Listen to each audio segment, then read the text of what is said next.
तो hello students, आज के इस लेक्चर में हम लोग एक नया टॉपिक चालू करने जा रहे हैं और वो है प्रक्षेप गति या प्रोजेक्टाइल मोशन। तो ये प्रक्षेप गति या प्रोजेक्टाइल मोशन क्या होता है ये जानना है हम लोगों को।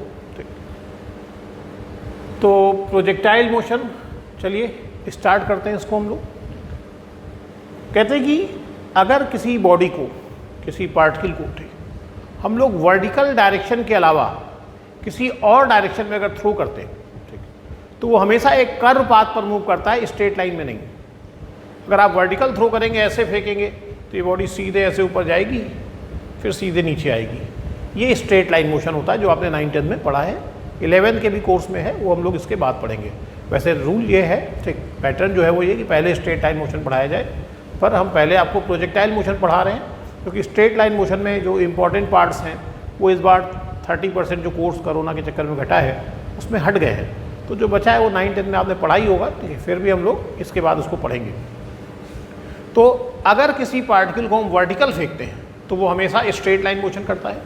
वर्टिकल के अलावा कभी आपने देखा है कि ऐसे किसी पेन को अगर हम ऐसे फेंकें तो क्या सीधे बस ऐसे चलता रहता है? नहीं, इसका बाद नीचे की ओर ऐसे डिप करता है। ठीक, अगर किसी बॉडी को हम लोग ऊपर फेंकते हैं ऐसे, तो ये सीधे ऐसे जाएगी कहीं तक और उसके बाद फिर सीधे इसी लाइन पर नीचे आती है। ये तो स्ट्रेट लाइन मोशन हो गया। लेकिन किसी बॉडी को अगर हम ऐसे थ्रो करते हैं ये, तो क्या ये ऐसे ही चलती चली जाती है? नहीं, इसका पाथ ऐसे हो जाता है। ये एक कर्व पाथ पर क्या होती है? चलती है। ठीक है, किसी बॉडी को हमने छोटे में आप लोग बॉल से कैच खेलते थे, ऐसे फेंका तिरछाई इस डायरेक्शन में फेंका इस बॉल को, तो ये ऐसे जाती थी, फिर यहाँ पे आगे गिरती थी। तो ये वर्टिकल तो नहीं थ्रो किया, तो ये एक कर्व पाथ पर जाती है। तो वही मैं कह रहा हूँ कि जब किसी पिंड को हम ऊर्ध्वाधर दिशा के अतिरिक्त किसी भी दिशा में फेंकते हैं, वर्टिकल डायरेक्शन के अलावा किसी भी डायरेक्शन में थ्रो करते हैं, तो वो एक कर्व पाथ पर चलता है। इसके इसी मोशन को हम लोग क्या कहते हैं? प्रक्षेप गति कहते हैं, इंग्लिश में प्रोजेक्टाइल मोशन कहते हैं। अब हम लोग समझते हैं कि ऐसा होता क्यों है। हमेशा याद रखिए, किसी पार्टिकल के जो गति की दिशा है, डायरेक्शन ऑफ मोशन जो है, अब डायरेक्शन ऑफ मोशन क्या होगी? जो उसकी वेलोसिटी की डायरेक्शन है। ठीक, तो यानी किसी पार्टिकल की अगर गति की जो दिशा है, यानी उसकी वेलोसिटी की जो डायरेक्शन है, उस पर लगने वाला फोर्स या उस फोर्स के कारण जो एक्सेलरेशन होता है, अगर ये दोनों एक दूसरे के पैरेलल हैं, ठीक, वेलोसिटी और फोर्स या फोर्स के कारण जो एक्सेलरेशन है, वो दोनों एक दूसरे के पैरेलल हैं। अब चाहे पैरेलल हो या एंटी पैरेलल हो, यानी दोनों सेम डायरेक्शन में या अपोजिट डायरेक्शन में हो, बॉडी हमेशा स्ट्रेट लाइन में चलती है। और अगर ये पैरेलल नहीं है दोनों, ठीक, यू और एफ या यू और ए, ठीक, तो बॉडी हमेशा एक कर्व पाथ पर चलती है। आप जानते हैं जब किसी बॉडी को हम एयर में फेंकते हैं, हवा में फेंकते हैं, तो उसका जो मोशन है वो अंडर ग्रेविटी होता है, गुरुत्वाकर्षण के बल के। भाई कौन सा फोर्स पर लग रहा है? पृथ्वी उसको अपनी ओर खींच रही है, ग्रेविटेशनल फोर्स लग रहा है। और ग्रेविटेशनल फोर्स के कारण जो एक्सेलरेशन होता है उसे हम लोग कहते हैं एक्सेलरेशन ड्यू टू ग्रेविटी, गुरुत्वीय त्वरण, स्मॉल जी से दिखाते हैं। तो जब कोई बॉडी एयर में फेंकी जाती है तो उस समय उसमें त्वरण कौन होता है? एक्सेलरेशन कौन होता है? स्मॉल जी। फोर्स कौन सा लगता है? ग्रेविटेशनल फोर्स लगता है। और ग्रेविटेशनल फोर्स हमेशा किधर होता है? डाउनवर्ड, नीचे की ओर। स्मॉल जी किधर होता है? हमेशा नीचे की ओर। तो अगर किसी बॉडी को हम ऊपर की ओर फेंकते हैं, जैसे ये है, तो इसकी वेलोसिटी किधर की ओर है? ऊपर की ओर। इस पर जो फोर्स लग रहा है, ग्रेविटेशनल फोर्स, वो किधर लग रहा है? नीचे की ओर। एक्सेलरेशन इसके कारण जो होगा जी, वो किधर की ओर है? नीचे की ओर है। तो देखिए, वेलोसिटी जो है वो और एक्सेलरेशन, ये दोनों एक दूसरे के पैरेलल हैं।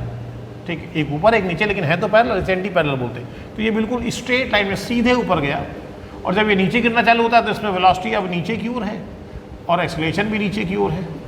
तो अभी भी तो एक दूसरे के पैरेलल हैं, तो ये सीधे नीचे जाता है।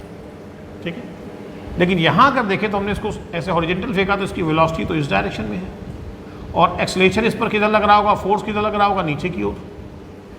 तो क्या ये दोनों पैरेलल हैं? अब पैरेलल नहीं है, तो वेलोसिटी इसको आगे ले जाती है और फोर्स जो अर्थ का लग रहा है वो नीचे की ओर। नतीजा इसका पाथ आगे बढ़ता जाता है और नीचे की ओर डीप होता जाता है। तो ये इस तरह से कर्व पाथ पर क्या होता है? चलता है। यहाँ पर भी अगर देखें तो इनिशियल पॉइंट पर वेलोसिटी इस डायरेक्शन में है, फोर्स और एक्सेलरेशन किधर है? नीचे की ओर। तो ये पैरेलल तो नहीं है, तो ये कर्व पाथ में चलता है। ठीक है, तो रीज़न आपको पता लग गया कि अगर हम किसी पार्टिकल को वर्टिकल फेंकते हैं तो स्ट्रेट लाइन मोशन क्या होता है, क्योंकि उस समय वेलोसिटी और फोर्स और एक्सीलरेशन जो है वो वेलोसिटी के क्या हो जाते हैं, पैरेलल हो जाते हैं। वर्टिकल ना फेंके फिर किसी भी डायरेक्शन फेंके, क्योंकि हमें पता है कि ग्रेविटेशनल फोर्स, गुरुत्वीय बल और acceleration due to gravity small g, ये हमेशा वर्टिकली डाउनवर्ड रहना है, इनकी डायरेक्शन हमेशा वर्टिकल रहनी है। और बॉडी को आपने वर्टिकल के अलावा किसी भी डायरेक्शन में फेंका तो उसका मतलब वेलोसिटी और एक्सीलरेशन एक दूसरे के पैरेलल नहीं होंगे, और नहीं होंगे तो फिर कर्व पाथ पर पार्टिकल चलेगा, और ये मोशन इसका कहलाता है प्रोजेक्टाइल मोशन, हिंदी में बोलते हैं प्रक्षेप गति। ठीक, ये मैंने वेक्टर के एक क्वेश्चन बताया था कि जब कोई पार्टिकल कर्व पाथ पर चलता है तो कर्व के किसी भी पॉइंट पर खींची गई जो टेंजेंट होती है, टेंजेंट माने स्पर्शरेखा, वो उस पॉइंट पर पार्टिकल की वेलोसिटी की डायरेक्शन होती है। अगर कोई हमसे कहता है कि इस पॉइंट पर इसकी वेलोसिटी की डायरेक्शन क्या होगी, तो यहाँ से हम इसके कर्व पाथ पर टेंजेंट खींच लें, इस पॉइंट पर इसका वेग इस डायरेक्शन में था, इस पॉइंट पर वेलोसिटी की डायरेक्शन क्या थी, ये थी, इस पॉइंट पर वेलोसिटी की डायरेक्शन क्या है, ये है, इस पॉइंट पे क्या ही है। कर्व के किसी पॉइंट पर खींची गई टेंजेंट, वक्र के किसी बिंदु पर खींची गई स्पर्शरेखा, उस बिंदु पर पिंड के वेग की दिशा होती है। ठीक है, इतनी बात समझ गए। आज हम लोग प्रोजेक्टाइल मोशन का इंट्रोडक्शन पढ़ रहे हैं। इससे पहले हम लोगों ने 3 चैप्टर पढ़े हैं, डायमेंशन, विमा, एरर और वेक्टर। ये तीनों ऐसे चैप्टर हैं जिसमें थ्योरी देखा जाए तो कुछ नहीं है, थ्योरी में भी हम लोगों को न्यूमेरिकल लगाना ही सिखाया जाता है। ये पहला चैप्टर ऐसा है जिसमें हमें थ्योरी के भी कुछ आर्टिकल मिलेंगे, हालांकि ये भी बेसिकली न्यूमेरिकल चैप्टर ही है, इससे ढेर सारे अच्छे न्यूमेरिकल आपसे पूछे जाते हैं।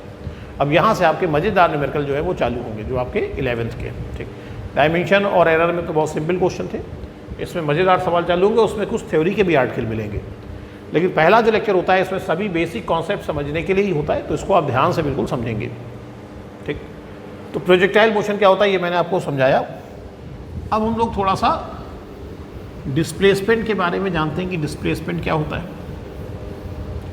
आप जानते हैं जब कोई पार्टिकल एक पॉइंट से दूसरे पॉइंट पर जाता है, चाहे जैसे चला हो, ऐसे घूमता हुआ यहाँ पहुँच गया, तो क्या इसके इनिशियल पॉइंट और फाइनल पॉइंट को हम एक स्ट्रेट लाइन से मिलाएं और फाइनल पॉइंट की ओर एरो लगाएं, तो ये हमारा कहलाता है डिस्प्लेसमेंट यानी विस्थापन। इनिशियल पॉइंट और फाइनल पॉइंट के बीच की जो मिनिमम डिस्टेंस होती है वो कहलाती है डिस्प्लेसमेंट, विस्थापन, और वो विस्थापन का परिमाण होता है। और इनिशियल पॉइंट से फाइनल पॉइंट की ओर एरो लगाएंगे तो ये एरो डिस्प्लेसमेंट की डायरेक्शन बताता है कि पार्टिकल यहाँ से यहाँ पहुँचा है, यानी डिस्प्लेसमेंट में मैग्नीट्यूड भी होता है और डायरेक्शन भी होती है। तो इसीलिए डिस्प्लेसमेंट को हम लोग कहते हैं ये वेक्टर क्वांटिटी है। और ये जो है, अगर ये टोटल पाथ की जो लेंथ निकालें ये, तो ये इसकी डिस्टेंस होती है। कोई पार्टिकल जिस पाथ पर चलता है उस पाथ की टोटल लेंथ डिस्टेंस कहलाती है, और इनिशियल पॉइंट और फाइनल पॉइंट के बीच की जो डिस्टेंस होती है मिनिमम, उसे हम लोग बोलते हैं डिस्प्लेसमेंट, विस्थापन। ठीक, अच्छा, इस चैप्टर में क्या होता है जब कोई पार्टिकल वर्टिकल पाथ पर, कर्व पाथ पर चलता है, ठीक है, एयर में कर्व पाथ पर चलता है, तो उसका वो 2 मोशन, याद रखिए कर्व पाथ पर कोई पार्टिकल चलता है तो उसका मोशन 2 डायमेंशनल होता है।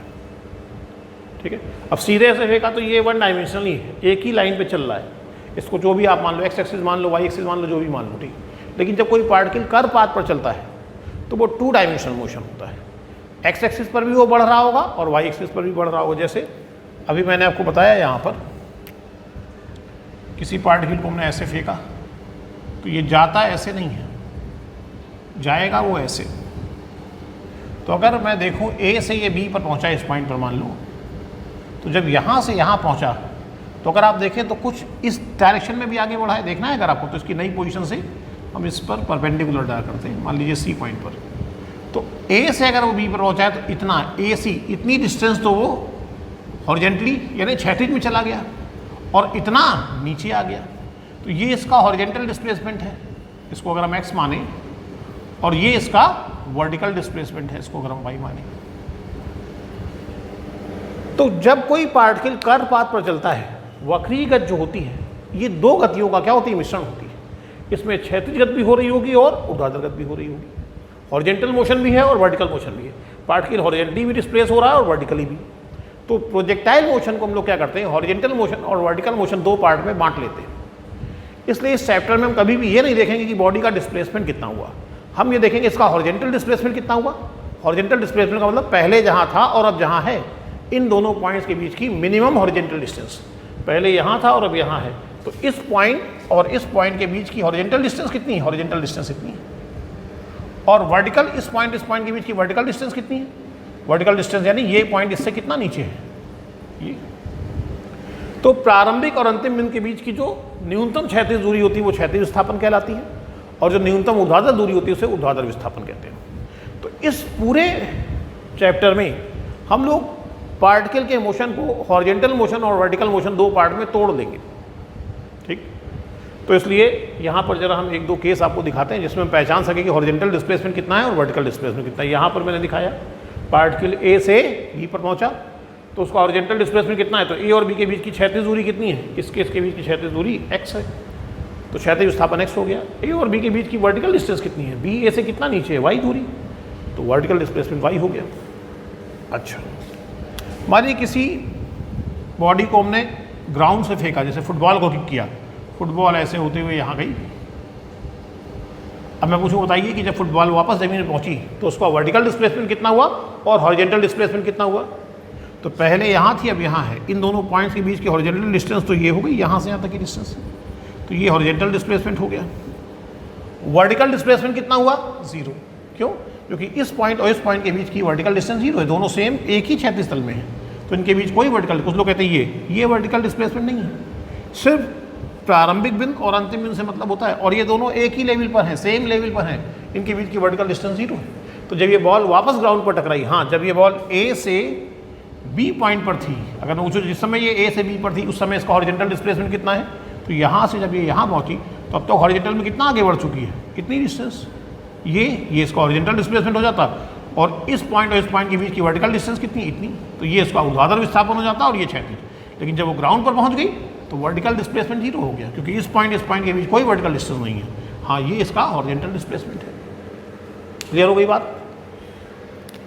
एक बॉल जो है, ये एक मीनार बनी हुई कोई बिल्डिंग है, यहाँ से कुछ इस डायरेक्शन में ऐसे फेंकी गई, तो ये ऐसे गई और यहाँ पे ज़मीन पे टकराई।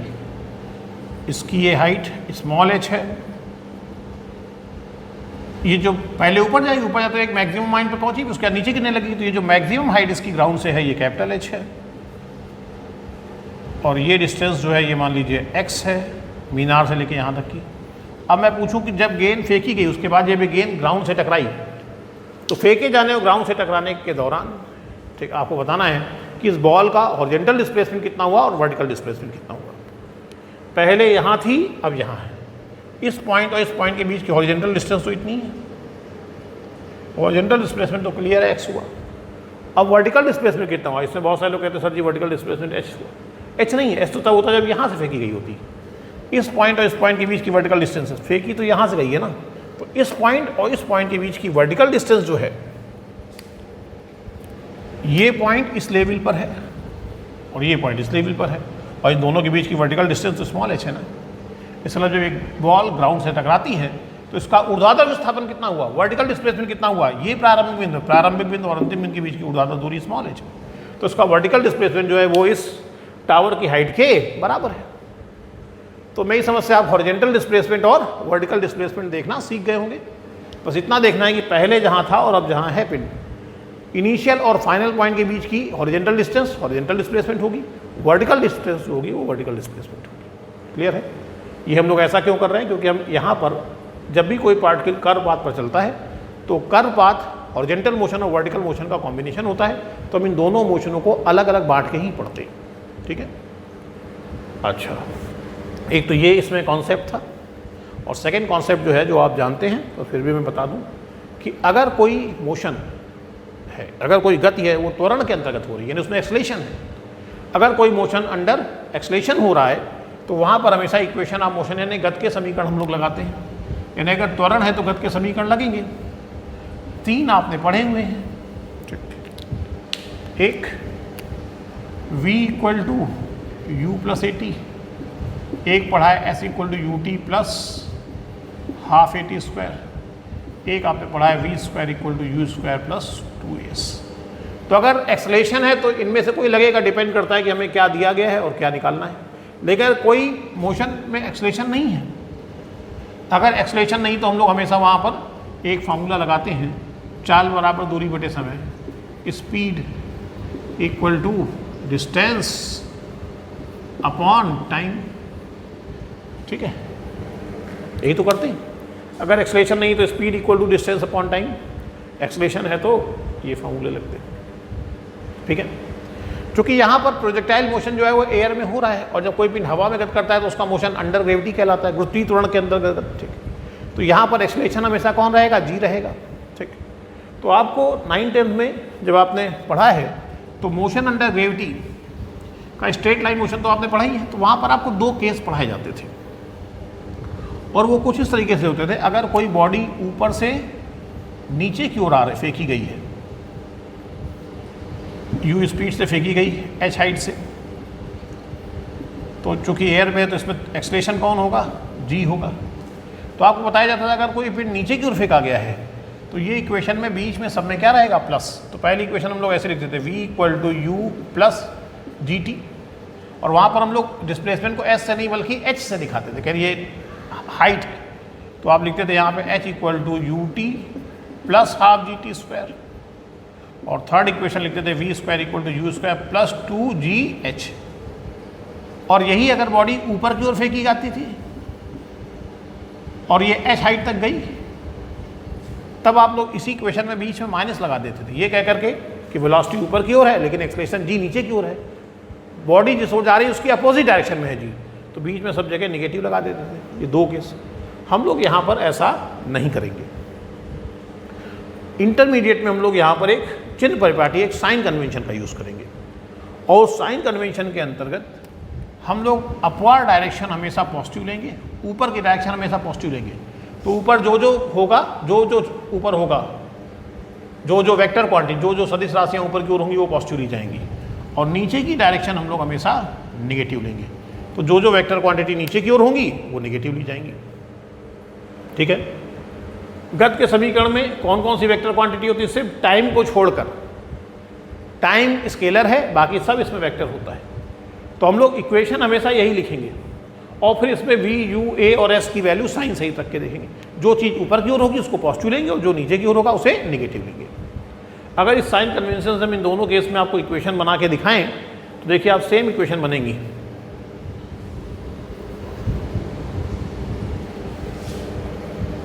पहला केस देखिए, जब ऊपर फेंका गया, इक्वेशन हम यही यूज़ करेंगे। ठीक है, निकाल के दिखाते हैं आपको।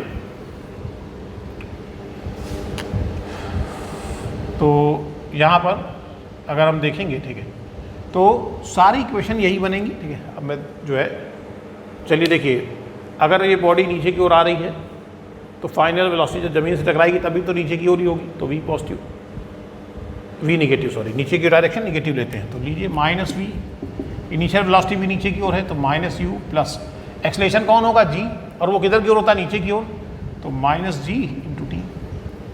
अब जब इसमें माइनस से में मल्टीप्लाई करोगे तो ये प्लस हो जाएगा, ये प्लस हो जाएगा, ये प्लस हो जाएगा, इक्वेशन तो वही बनेगी ना। और जब ऊपर की ओर फेंका तब के लिए ज़रा देखिए, ऊपर की ओर फेंका, फाइनल वेलोसिटी v ऊपर की ओर ही होगी। ठीक, सर ये आखिरी में उसकी वेलोसिटी 0 हो जाएगी, वो बात की बात है। मान लो बीच में ही कहीं देखिए यहाँ पर, तो यहाँ तो कुछ ना कुछ होगी ना, लेकिन किधर की ओर होगी? ऊपर की ओर, तो v पॉजिटिव ऊपर की ओर है।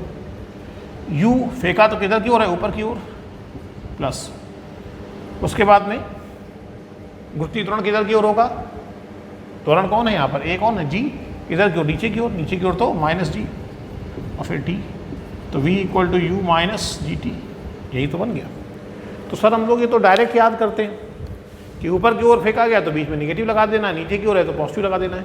अब उसको छोड़ दीजिए, क्योंकि हाई स्कूल में केवल यही 2 केस थे, यहाँ कई अलग अलग तरह के केस हो सकते हैं और नई नई इक्वेशंस बन सकती हैं। ठीक, तो आप चिन्ह परिपाटी का यूज़ करेंगे, ऊपर की डायरेक्शन पॉजिटिव, थोड़ा अभी आपको अजीब लग सकता है लेकिन जैसे ही आप यूज़ करना चालू करेंगे आपको ये सरल लगेगा। ऊपर की डायरेक्शन पॉजिटिव, नीचे की डायरेक्शन निगेटिव।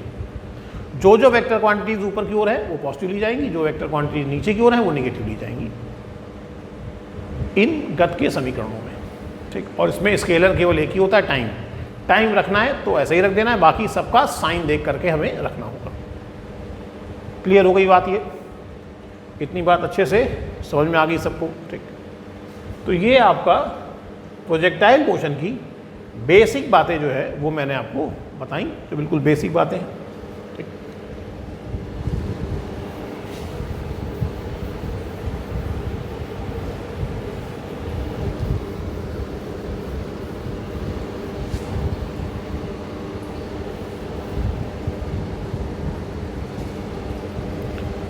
अब हम लोग ये मान लेते हैं कि किसी पिन को हमने इस पॉइंट से हॉरिजॉन्टल से थीटा एंगल पर यू स्पीड से फेंका, हॉरिजॉन्टल थीटा एंगल पर यू स्पीड से, यानी इस डायरेक्शन में। तो ये ऐसे जाएगा, ऐसे ज़मीन से टकराएगा, तो उसका पाथ हमने पहले बना दिया। ये लीजिए कि ये ऐसे गया, ऐसे यहाँ टकराया, ठीक, ये इसका पाथ है। और आप जानते हैं कर्व पाथ की किसी भी पॉइंट पर खींची गई टेंजेंट उस पॉइंट पर वेलोसिटी की डायरेक्शन होती है। तो अगर हम इसके प्रारंभिक बिंदु पर यहाँ पर स्पर्शिका खींचें तो ये इसका प्रारंभिक वेग की दिशा हो जाएगी। इनिशियल वेलोसिटी इसकी हमने u मान ली, प्रारंभिक बिंदु पर स्पर्शिका खींची, प्रारंभिक वेग की दिशा हो गई। और आप कह रहे हैं इनिशियली उसको क्षैतिज से थीटा एंगल पर फेंका गया था, तो ये जिस वेग से फेंका, जिस वेलोसिटी से फेंका उसे, जिस स्पीड से फेंका उसे प्रोजेक्शन स्पीड कहते हैं, जिस एंगल पर फेंका उसे एंगल ऑफ प्रोजेक्शन बोलते हैं, ठीक। और फिर ये ऐसे आकर के मान लीजिए ओ पॉइंट से हमने फेंका था और ये ओ डैश पर आकर टकराती है। इस दौरान पहले देखिए ऊपर जा रही, जाते जाते जाते जाते जाते ये एक मैक्सिमम हाइट पर एक पॉइंट पी मिला, इसके बाद ये बॉडी नीचे आने लगी, ठीक। ये हाईएस्ट पॉइंट है। हाईएस्ट पॉइंट की ग्राउंड से जो हाइट होती है इससे हम लोग बोलते हैं मैक्सिमम हाइट, ठीक, महत्तम ऊंचाई।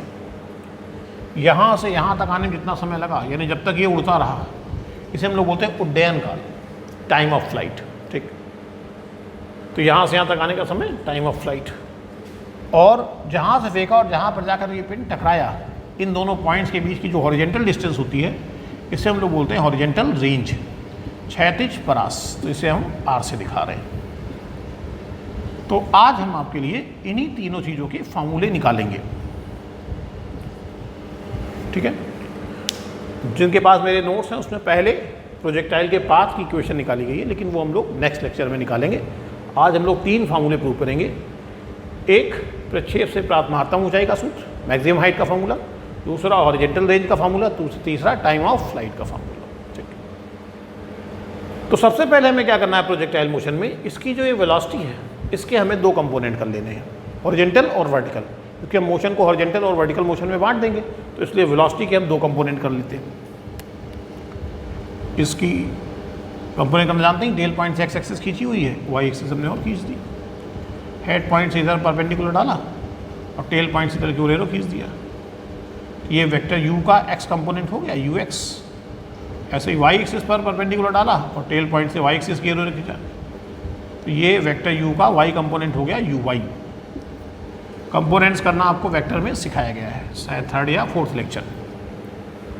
अब ये क्षैतिज घटक है, ये ऊर्ध्व घटक है, ठीक। तो इनका मैग्नीट्यूड कैसे लिखेंगे आप जानते हैं, एंगल के बगल वाला कॉस में होता है, दूसरा साइन में। तो ये जो हॉरिजॉन्टल कंपोनेंट है ना ux, इसका जो मैग्नीट्यूड होगा यानी परिमाण जो होगा, और परिमाण दिखाने के लिए ऊपर एरो नहीं लगा रहे हैं, वो हो जाएगा u cos थीटा, क्योंकि ये एंगल के बगल वाला है, और ये हो जाएगा uy u sin थीटा। तो ये कहलाता है पार्टिकल की हॉरिजॉन्टल वेलोसिटी और ये कहलाती है वर्टिकल वेलोसिटी। पार्टिकल जब यहाँ से यहाँ जा रहा है तो इसमें जो हॉरिजॉन्टल मोशन हो रहा है वो इसके कारण, यानी जो इधर आगे बढ़ रहा है वो इसके कारण, और जो वो ऊपर उठ रहा है वो इसके कारण, ठीक। अब प्रोजेक्टाइल मोशन का एक पॉइंट और याद रखें कि जो क्षैतिज कारक होते हैं वो सिर्फ क्षैतिज गतियों को प्रभावित करते हैं। क्षैतिज कारक सिर्फ क्षैतिज गतियों को प्रभावित करते हैं, उनका ऊर्ध्वाधर गतियों पर कोई प्रभाव नहीं होता। और ऊर्ध्वाधर कारक सिर्फ ऊर्ध्वाधर गतियों को प्रभावित करते हैं, उनका क्षैतिज कारक पर कोई प्रभाव नहीं होता। इंग्लिश में बोलेंगे तो जो हॉरिजॉन्टल टर्म्स होते हैं, जो हॉरिजॉन्टल टर्म्स होते हैं, ठीक, या हॉरिजॉन्टल फैक्टर्स होते हैं, वो सिर्फ हॉरिजॉन्टल मोशन को अफेक्ट करते हैं, वर्टिकल मोशन को नहीं। और जो वर्टिकल फैक्टर्स होते हैं वो सिर्फ वर्टिकल मोशन को अफेक्ट करेंगे, हॉरिजॉन्टल को मोशन को नहीं, ठीक। किसी भी हॉरिजॉन्टल फैक्टर का वर्टिकल मोशन पर कोई इफेक्ट नहीं होगा और किसी भी वर्टिकल फैक्टर का हॉरिजॉन्टल मोशन पर कोई इफेक्ट नहीं होगा। सर जी ये क्षैतिज कारक या हॉरिजॉन्टल फैक्टर्स ये होते क्या हैं? वो वेक्टर क्वांटिटीज़, वो सदिश राशियाँ जिनके साथ क्षैतिज होगी उन्हें हम क्षैतिज कारक कहेंगे, हॉरिजॉन्टल फैक्टर्स कहेंगे। और वो सदिश राशियाँ जिनकी डायरेक्शन वर्टिकल होगी उन्हें हम वर्टिकल फैक्टर कहेंगे या ऊर्ध्वाधर कारक कहेंगे, ठीक। जैसे आप जानते हैं जब ये पिंड हवा में उड़ रहा है ऐसे, तो उस पर कौन सा त्वरण काम कर रहा होगा? स्मॉल डी, गुरुत्वीय त्वरण, और उसकी डायरेक्शन हमेशा नीचे की ओर होती है, तो स्मॉल डी एक वर्टिकल फैक्टर हुआ। अब वो पिंड की क्षैतिज गति को प्रभावित नहीं करेगा, यानी पिंड यहाँ से यहाँ आया तो हॉरिजॉन्टल में उसने इतनी डिस्टेंस तय की है r। इस r दूरी को तय करने में जी का कोई योगदान नहीं, जी बिल्कुल भी रिस्पॉन्सिबल नहीं होगा इसके लिए। ठीक, पिंड में त्वरण है लेकिन वो इस क्षैतिज गति को प्रभावित नहीं करेगा। ये क्षैतिज गति जो उसने आर पूरी तय की है उसमें इस यू आई का कोई योगदान नहीं होगा, क्योंकि ये वर्टिकल फैक्टर है, उसमें किसका योगदान होगा, यू एक्स का होगा। ठीक है, ये क्षैतिज वेग है, ध्यान से समझते रहिएगा सब कुछ। ठीक है, क्लियर हो गई इतनी बात आपको।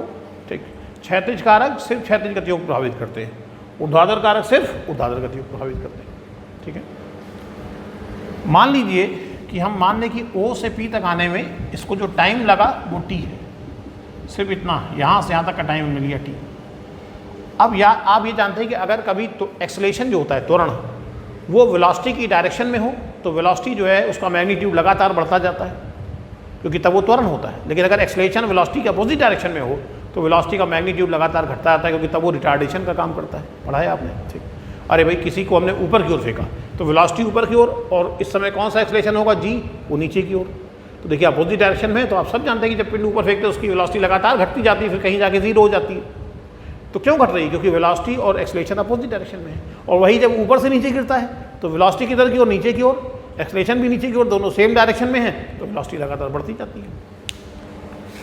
अब यहाँ पर अगर आप देखें तो हम ये मानेंगे कि ये जो पिंड है जो फेंका गया बॉडी, इसमें दो वेलोसिटी हैं, एक हॉरिजॉन्टल डायरेक्शन में, एक वर्टिकल डायरेक्शन में। और एक्सेलेरेशन कौन है इसमें, स्मॉल डी, वो हमेशा वर्टिकल होता है। चूँकि एक्सेलेरेशन जो यहाँ है वो हमेशा वर्टिकल होता है, तो वो इस पार्टिकल की इस हॉरिजॉन्टल वेलोसिटी को प्रभावित नहीं करेगा। क्यों? क्योंकि ऊर्ध्वाधर कारक क्षैतिज कारकों को प्रभावित नहीं करते। इसका मतलब थ्रू आउट द मोशन, पूरी गति के दौरान इसका जो क्षैतिज वेग है, जब पिंड यहाँ था तब भी उसका क्षैतिज वेग जो है वो यू एक्स सी रहेगा, यानी यू कॉस थीटा ही रहेगा। यहाँ पर भी यू कॉस थीटा रहेगा, यहाँ पर भी उसकी horizontal velocity u cos theta ही होगी। हॉरिजॉन्टल वेलोसिटी पूरी गति के दौरान क्या रहेगी, एक ही रहेगी, उसका मैग्नीट्यूड चेंज नहीं होगा। लेकिन ये जो वर्टिकल वेलोसिटी है यू वाई, जिसका मैग्नीट्यूड शुरू में कितना है, यू साइन थीटा, और ये ऊपर की ओर और गुरुत्वीय त्वरण नीचे की ओर, तो यहाँ पर जी इसको प्रभावित करेगा, क्योंकि ये ऊर्ध्वाधर कारक है। और कैसे प्रभावित करेगा, वेलोसिटी ऊपर की ओर, एक्सेलेरेशन नीचे की ओर है, अपोजिट है, तो ये वेलोसिटी लगातार घटती जाएगी। तो ये वेक्टर जो अभी यहाँ इतना बड़ा है, इस पॉइंट पर इसका मैग्नीट्यूड घट जाएगा। आप जानते हैं किसी वेक्टर की लेंथ क्या नहीं नोट करते, उसका मैग्नीट्यूड, यहाँ पर वो और कम हो गई, और यहाँ पर उसकी वेलोसिटी, वर्टिकल वेलोसिटी जीरो हो गई। कैसे पता लगा, क्योंकि पिंड ऊपर इसी के कारण जा रहा था, इस पॉइंट के बाद और ऊपर नहीं गया, इसका मतलब इस पॉइंट पर वेग का जो ऊर्ध्व घटक है, जो वर्टिकल कंपोनेंट है, वो जीरो हो चुका है। यहाँ पर सिर्फ और सिर्फ क्षैतिज वेग ही बचेगा, जो कि कितना है, यू कॉस थीटा है। उसके बाद फिर पिंड वर्टिकल वेलोसिटी जीरो हो गई, इसलिए पिंड क्या होने लगा, नीचे आने लगा। समझ आई बात? कोई दिक्कत हो बताइए।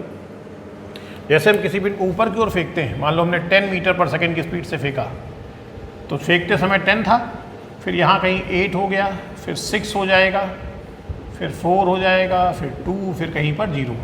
जी होने के बाद जब फिर नीचे गिरता है तो फिर से उसकी स्पीड वर्टिकल क्या होती है, बढ़ती जाती है। वैसे इसकी वर्टिकल वेलोसिटी देखिए पहले घटती जा रही है, 0 हो गई, फिर जब ये नीचे गिरना चालू होगा तो इसकी वर्टिकल वेलोसिटी फिर से धीरे धीरे क्या होगी, बढ़ने लगेगी। लेकिन हॉरिजॉन्टल वेलोसिटी लगातार कांस्टेंट होगी, क्योंकि एक्सेलरेशन जो है वो नीचे की ओर है, वर्टिकल है, और वर्टिकल फैक्टर्स जो होते हैं वो हॉरिजॉन्टल मोशन को अफेक्ट नहीं करते। ये इंपॉर्टेंट लाइन है, ध्यान रखिएगा। क्षैतिज कारक सिर्फ क्षैतिज गतियों को प्रभावित करते हैं और क्षैतिज कारकों को प्रभावित करते हैं।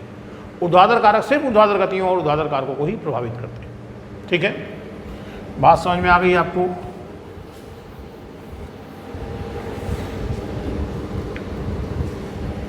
कितनी बात सबको अच्छे से समझ में आ गई?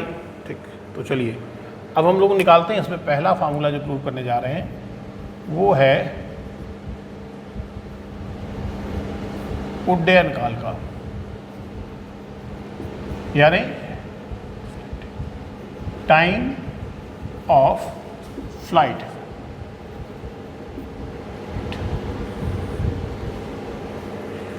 ठीक, तो उड्डयन काल या टाइम ऑफ फ्लाइट क्या होता है देखते जरा। मैंने बताया जितनी देर तक पिंड उड़ता रहे, तो हमने सिर्फ O से P तक कर लिया कि जब ये पिंड O से P पर गया, ठीक, तो हमें पता है कि पहले इसकी इनिशियल वर्टिकल वेलोसिटी जो थी वो थी यू साइन थीटा, यू आई थी, लेकिन इस पॉइंट पर वर्टिकल वेलोसिटी क्या हो गई, 0। तो O पॉइंट पर vertical velocity you sine theta थी और P पॉइंट पर वर्टिकल वेलोसिटी 0 हो गई। तो हमें आप कह सकते हो प्रारंभिक ऊर्ध्वाधर वेग पता है, अंतिम ऊर्ध्वाधर वेग पता है। चूंकि ऊर्ध्वाधर वेग की बात हो रही, वर्टिकल वेलोसिटी की बात हो रही, तो इसको तो गुरुत्वीय त्वरण प्रभावित करेगा। तो अगर हमें वर्टिकल वेलोसिटी के लिए प्रारंभिक और अंतिम के लिए इक्वेशन लिखनी है, पूरी मोशन को नहीं ले रहे, केवल यहाँ से यहाँ तक को ले रहे हैं, ठीक। तो यहाँ पर यू आई है, यू आई माने यू साइन थीटा, और यहाँ पर 0 हो गई। चूंकि वर्टिकल वेलोसिटी की बात हो रही, तो इसको तो गुरुत्वीय त्वरण प्रभावित करेगा। तो वर्टिकल वेलोसिटी की अगर इक्वेशन लिखनी है प्रारंभिक और अंतिम, तो कौन सी इक्वेशन लिखी जाएगी? v = u + at। भाई त्वरण होगा तो v = u + at लिखते हैं हम लोग यहाँ पर, ठीक है। ऊर्ध्वाधर वेग को गुरुत्वीय त्वरण प्रभावित करेगा, तो गुरुत्वीय त्वरण होगा तो गति का समीकरण लगाइए। कौन सा लिखा हमने? v = u + at। ध्यान रखिएगा ये समीकरण ऊर्ध्वाधर गति के लिए लिखा गया है, तो इसमें v अंतिम वेग नहीं है। v क्या है? अंतिम ऊर्ध्वाधर वेग। u क्या है? प्रारंभिक ऊर्ध्वाधर वेग। और a क्या है? जो त्वरण होगा, ठीक। तो v है अंतिम ऊर्ध्वाधर वेग, और हम गति यहाँ से यहाँ तक की नहीं ले रहे, केवल यहाँ से यहाँ तक की। तो p पॉइंट पर वर्टिकल वेलोसिटी क्या हो गई? 0। तो 0 रख दिया। u प्रारंभिक ऊर्ध्वाधर वेग कितना है? ui, जिसका मान कितना है? u sin theta. तो पहले देखा करो वैल्यू कितनी है? u sin theta. फिर देखा करो किधर की ओर है? ऊपर की ओर। ऊपर की ओर है तो पॉजिटिव रख दिया, u sin theta plus acceleration कौन होगा? g, और वो किधर की ओर होता है? नीचे की ओर। नीचे की ओर लिखोगे -g, माइनस यहाँ आ गया। अब gt को इधर ले आओ, ये हो जाएगा u sin थीटा। g से डिवाइड कर दो तो t आ गया u sin theta upon g। तो ये हमने टाइम निकाला कहाँ से कहाँ तक का? o से p तक का। और अगर आप देखें तो ये पूरी गति का आधा है, तो यहाँ से यहाँ तक जाने में जितना टाइम लगेगा, यहाँ से यहाँ तक आने में तो उतना ही टाइम लगेगा। तो यहाँ से यहाँ तक जाने में t टाइम, तो यहाँ से यहाँ तक आने में भी t टाइम। तो t + t यानी पूरा टाइम ऑफ फ्लाइट कितना हो जाएगा? 2t। पूरे टाइम ऑफ फ्लाइट को कैपिटल T से दिखाएं तो 2 × स्मॉल t, यानी कैपिटल T बराबर आ जाएगा 2 u sin theta upon g। ये हम लोगों ने टाइम ऑफ फ्लाइट यानी उड्डयन काल का सूत्र निकाल लिया। इतनी देर तक पिंड उड़ता रहा, ठीक है, ग्राउंड तक आने में इतना समय लगा, उसे 2u sin theta upon g। आधी गति का समय निकाला, उसको दुगना कर दिया। समझ में आ गई बात सबको? इसका आप एक स्क्रीनशॉट ले लीजिए। फिर हम लोग आते हैं मैक्सिमम हाइट पर। नोट कर लिया सबने? ठीक।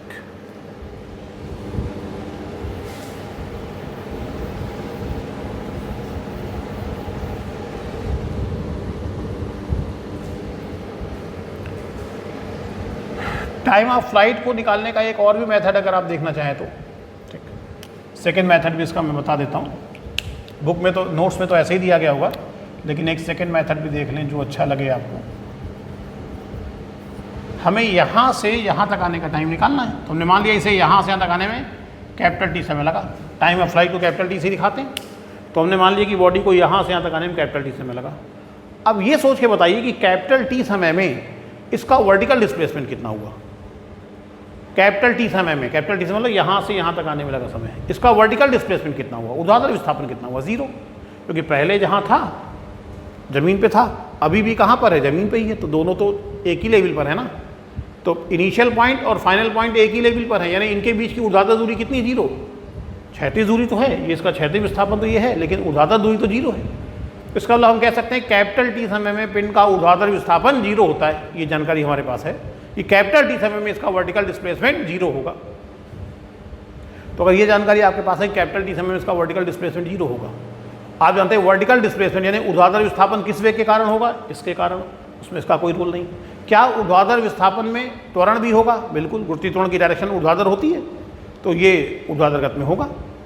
तो अगर हमें ऊर्ध्वाधर विस्थापन निकालना हो, इंग्लिश में कहेंगे वर्टिकल डिस्प्लेसमेंट अगर निकालना है, तो हमें गति का समीकरण लगाना पड़ेगा, इक्वेशन ऑफ मोशन यूज़ करनी पड़ेगी। और कौन सी यूज़ करेंगे? डिस्प्लेसमेंट निकालना है तो निश्चित रूप से हम लोग S = ut plus ½ at² use करेंगे। अब चूंकि, अब ध्यान रखिएगा इस समीकरण में हमेशा देखिए प्रक्षेप गति में क्षैतिज गति के लिए हमेशा चाल बराबर दूरी बटे समय लगेगा, क्योंकि क्षैतिज गति में गुरुत्वीय त्वरण काम नहीं करेगा। और ऊर्ध्वाधर गति के लिए हमेशा गति के समीकरण लगाए जाएंगे। इसलिए गति के समीकरणों में हमेशा S, जैसे यहाँ पर अभी तक हम क्या बोलते हैं? S क्या है? डिस्प्लेसमेंट। अब क्या बोलेंगे? S वर्टिकल डिस्प्लेसमेंट है, ऊर्ध्वाधर विस्थापन है, क्योंकि समीकरण ऊर्ध्वाधर गति के लिए लिखा गया है। U प्रारंभिक वेग नहीं है, प्रारंभिक ऊर्ध्वाधर वेग है, इनिशियल वर्टिकल वेलोसिटी है। ठीक, तो हमें पता है कि जब टाइम कैपिटल टी के बराबर बीत जाता है, t equal to capital t at t equal to capital t s equal to zero. S क्या है यहाँ पर? ऊर्ध्वाधर विस्थापन है, और जब समय उड्डयन काल के बराबर बीत गया तब तो पिंड यहाँ से यहाँ पहुँच गया ना, तो उसका वर्टिकल डिस्प्लेसमेंट तो जीरो हो गया। तो अगर यहाँ पे हम कैपिटल टी रखें तो एस की जगह क्या रखेंगे? जीरो। तो एस की जगह रखा जीरो। यू क्या है इस समीकरण में? यू मत लिख देना। यू क्या है? प्रारंभिक ऊर्ध्वाधर वेग, और जब आपने पिंड को फेंका था तो प्रारंभिक ऊर्ध्वाधर वेग कितना है? यू आई, और यू आई का मैग्नीट्यूड क्या है? You sine theta. कितने समय में? कैपिटल टी समय में, प्लस हाफ एक्सलेशन कौन? स्मॉल जी, और वो किधर की ओर होता है? नीचे की ओर। नीचे की ओर तो माइनस जी इंटू टी स्क्वायर।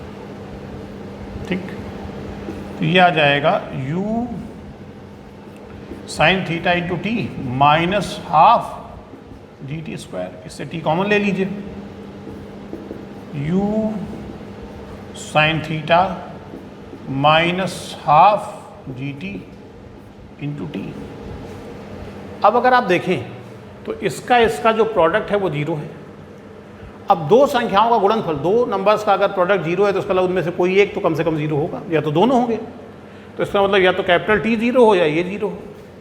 अब चूंकि कैपिटल टी जीरो हो नहीं सकता, क्योंकि अगर कोई बॉडी फेंकी गई है तो उसे यहाँ से यहाँ तक आने में कुछ तो समय लगेगा ही। ठीक, तो कैपिटल टी जीरो नहीं हो सकता, तो इसका मतलब क्या है कि u sine theta minus half g t equal to zero होगा।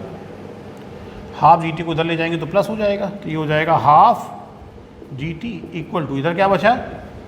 u sine theta, u sine theta. अब ये 2 ऊपर आ जाएगा, g नीचे।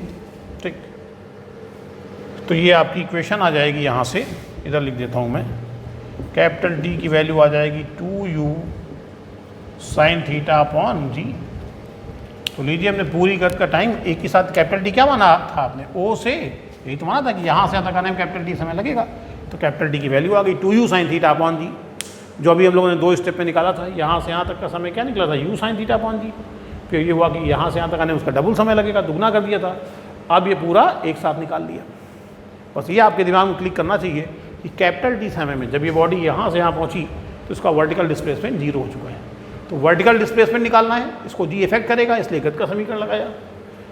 अब यहाँ पे अगर हम कैपिटल टी रखें तो हमें पता है कैपिटल टी समय में इसका वर्टिकल डिस्प्लेसमेंट जीरो हुआ है, तो हमें एस बराबर जीरो रखेंगे, रख लीजिए, बाकी वैल्यू रख करके सॉल्व कर लीजिए। ठीक है, तो ये इसका एक सेकेंड मेथड भी हो गया आपका, टाइम ऑफ फ्लाइट, उड्डयन काल निकालने का। ठीक है,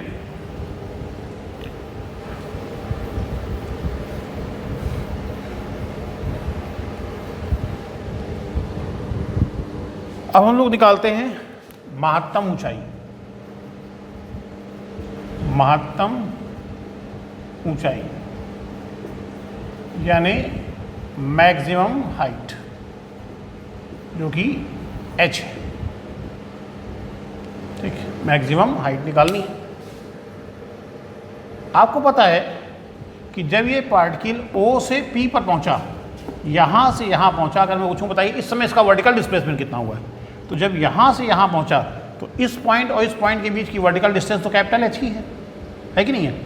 इसका मतलब ये हुआ कि O से P तक पहुंचने में इसका जो वर्टिकल डिस्प्लेसमेंट है वो मैक्सिमम हाइट के बराबर है, और वही तो हमें चाहिए। मैक्सिमम हाइट तो निकालनी है ना। इसका मतलब हमें ये पता है कि जब पार्टिकल का वर्टिकल डिस्प्लेसमेंट कैपिटल H हुआ है, ठीक है, उस समय आप देखिए तो हमें पता है कि उसकी वेलोसिटी जो है, कौन सी वर्टिकल डिस्प्लेसमेंट किसके कारण होगा? वर्टिकल वेलोसिटी कारण। उतने डिस्प्लेसमेंट में इसकी वर्टिकल वेलोसिटी जो है वो u साइन थीटा यहाँ थी, लेकिन यहाँ क्या हो गई? जीरो। यानी हमें इसकी इनिशियल वर्टिकल वेलोसिटी पता है, और जिस समय उसका वर्टिकल डिस्प्लेसमेंट h हुआ है उस समय भी उसकी वर्टिकल वेलोसिटी पता है, जीरो हो गई है। ठीक है, यहाँ पे u साइन थीटा थी, यहाँ जीरो हो गई है। ठीक, तो अगर आप सोचिए, पहले आपको 9th में अगर इनिशियल वेलोसिटी पता हो, फाइनल वेलोसिटी पता हो, डिस्प्लेसमेंट निकालना हो, तो आप v square equal to u square plus 2as यही तो यूज़ करते थे।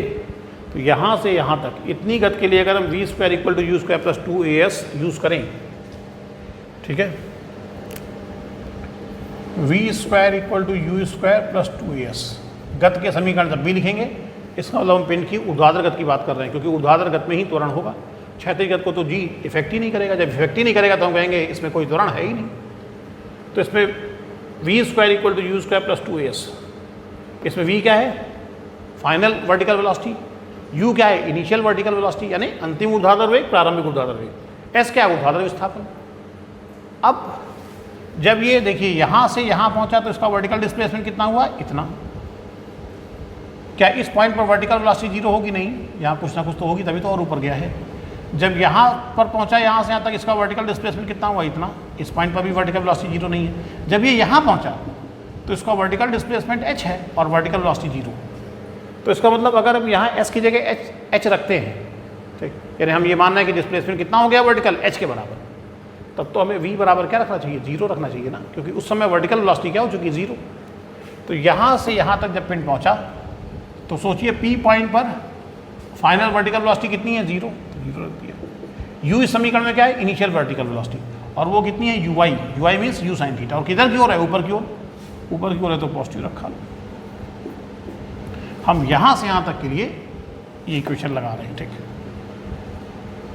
+2 एक्सलेशन कौन होगा? स्मॉल d, और वो किधर की ओर होता है? नीचे की ओर, तो -d रख दिया। s वर्टिकल डिस्प्लेसमेंट कितना हुआ यहाँ से यहाँ तक पहुँचने में? h किधर की ओर हुआ? जब यहाँ से यहाँ पहुँचा तो s दूरी ऊपर ही तो गया है ना, तो ये डिस्प्लेसमेंट ऊपर की ओर हुआ, इसलिए कैसा रखेंगे? पॉजिटिव, ठीक है। u square sine square theta -2gh, इसको इधर ले आओ। 2gh equal to u square sine square theta, तो यहाँ से h बराबर आ जाएगा u square sine square theta upon 2g। ये प्रोजेक्टाइल मोशन में मैक्सिमम हाइट निकालने का फॉर्मूला हो गया। ये लीजिए, बस कुछ नहीं करना है। O से P तक के लिए हमने गत का ये समीकरण लगाया। Third equation v square equal to u square plus 2as, equation of motion का यूज़ हो रहा है, यानी वर्टिकल मोशन के लिए लगाया है, तो यहाँ से यहाँ तक के लिए। तो इसमें v क्या है? इस पॉइंट पर वर्टिकल वेलोसिटी जो कि जीरो है, इस पॉइंट पर vertical velocity u sine theta, ऊपर की ओर है तो पॉजिटिव रखा। एक्सलेशन कौन है? स्मॉल d, नीचे की ओर होता है तो निगेटिव। यहाँ से यहाँ तक जाने में इसका वर्टिकल डिस्प्लेसमेंट कितना हुआ? h किधर की ओर हुआ? ऊपर की ओर, तो पॉजिटिव h रख दिया। बस सॉल्व कर लीजिए। तो इसका भी एक स्क्रीनशॉट आप ले लीजिए फटाफट। ले लिया आपने। अब हम लोग बात करेंगे हॉरिजेंटल रेंज की, यानी क्षैतिज परास।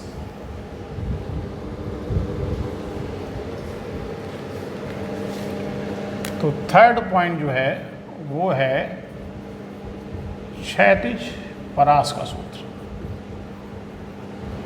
Horizontal range.